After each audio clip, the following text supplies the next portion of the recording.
माझी लाडकी बहीण योजनेसाठी स्वतंत्र यंत्रणा उभारा अशी मागणी नगर भाजपाने जिल्हाधिकारी यांच्याकडे केली। यावेळी प्रदेश कार्यकारिणी सदस्य वसंत लोढा, मिलिंद गंधे, जिल्हा सरचिटणीस सचिन पारखी, गोपाल वर्मा, निलेश लोढा उपस्थित होते।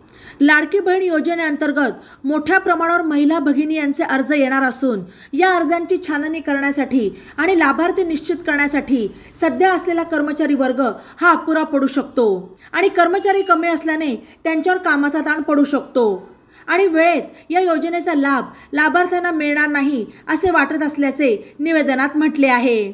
या योजनेसाठी आलेल्या अर्जांचा जलद गतीने निपटारा करण्यासाठी एक स्वतंत्र यंत्रणा ज्यात अधिकारी, कर्मचारी आणि अन्य कर्मचारी वर्ग तातडीने नेमण्यात यावा, जेणेकरून लाभार्थी यांची निवड होऊन त्यांना प्रत्यक्ष योजनेचा लाभ मिळेल अशी मागणी निवेदनात करण्यात आली। या संदर्भात वसंत लोढा यांनी अधिक माहिती दिली।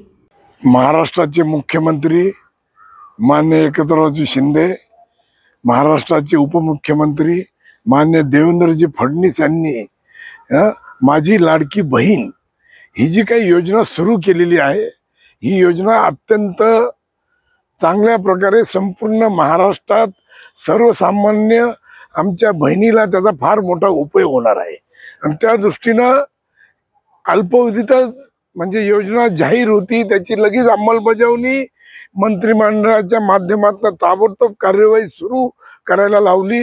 परंतु ह्या योजनेच्या माध्यमातून जो मोठा प्रतिसाद मिळत आहे, मोठ्या प्रमाणात चांगल्या पद्धतीनं सर्वसामान्य महिला आमच्या बहिणी ह्या योजनेचा पुरेपूर फायदा त्यांना मिळावा यासाठी जी काही यंत्रणा उभी केलेली आहे, ही यंत्रणा सध्या अपुरी यंत्रणा आहे।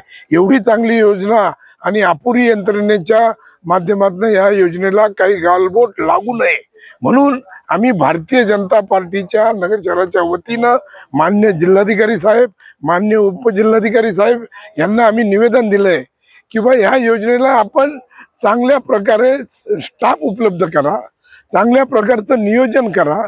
जर आपल्याकडे स्टाफ नसेल तर बेरोजगार मोठ्या संख्येनं बेरोजगार तरुण आहेत, ह्या तरुणींना त्याच्यामध्ये सामावून घ्या आणि त्यांच्या माध्यमातून ही योजना चांगल्या प्रकारे लोकांना, महिलांना, आमच्या बहिणींना त्याचा फार चांगल्या प्रकारे उपयोग होईल अशा पद्धतीनं।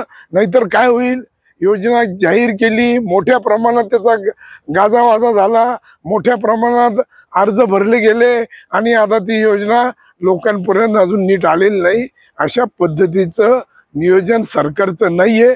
तेव्हा प्रशासनाने तशा पद्धतीचा एक तर प्रस्ताव